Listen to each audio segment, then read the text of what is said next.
नमस्कार, जय श्री राम, राम राम, जय सिया राम। दोस्तों, आपने ये पंक्तियां तो सुनी ही होंगी। रघुकुल रीति सदा चली आई, प्राण जाए पर वचन न जाई। लेकिन क्या आपने कभी सोचा कि ये रघुकुल आखिर है कौन, और प्रभु श्री राम के वंश को रघुकुल ही क्यों कहा गया? चलिए सुनाती हूँ आपको छोटी कहानी बड़ा ज्ञान के चैनल पर रघुकुल नाम के पीछे की सच्चाई। कहानी शुरू होती है सूर्यवंश से, वो वंश जिसकी जड़ में थे राजा इक्ष्वाकु और जिसकी शाखाओं में जन्मे एक ऐसे सम्राट जिन्होंने अपने त्याग, सत्य और धर्म से इस वंश को अमर कर दिया। उनका नाम था राजा रघु। राजा रघु सिर्फ एक वीर राजा नहीं थे, वे धर्म और दान के ऐसे उदाहरण थे कि देवता भी उनकी प्रशंसा करते थे। इसलिए उनके नाम पर आगे पूरा वंश कहलाया रघुकुल।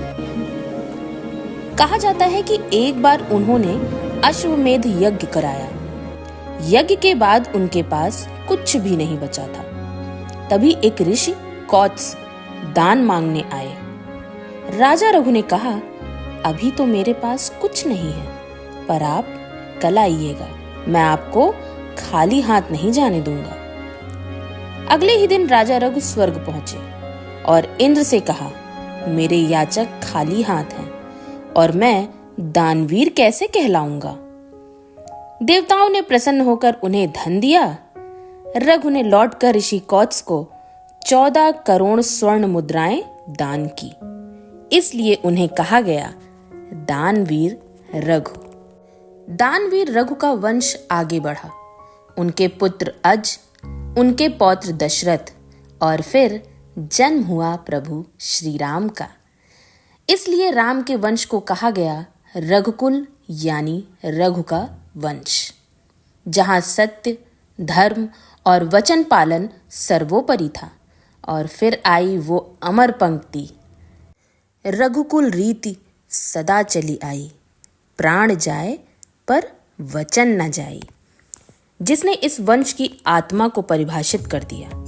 रघुकुल का अर्थ एक राजवंश नहीं, बल्कि एक संस्कार, एक प्रतिज्ञा, एक जीवन मूल्य है, जहां वचन को निभाने के लिए प्राण भी न्यौछावर कर दिए जाते हैं।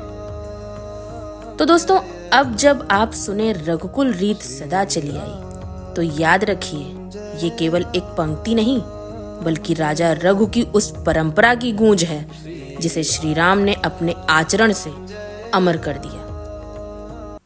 छोटी कहानी बड़ा ज्ञान में आज आपने सुना राजा रघु और रघुकुल नाम की सच्चाई। अगर आपको ये जानकारी अच्छी लगी हो तो चैनल को करना सब्सक्राइब, बेल आइकॉन को करना प्रेस, वीडियो को करना लाइक और ज़्यादा से ज़्यादा शेयर। कल फिर मिलते हैं नई कहानी के साथ। तब तक के लिए जय श्री राम।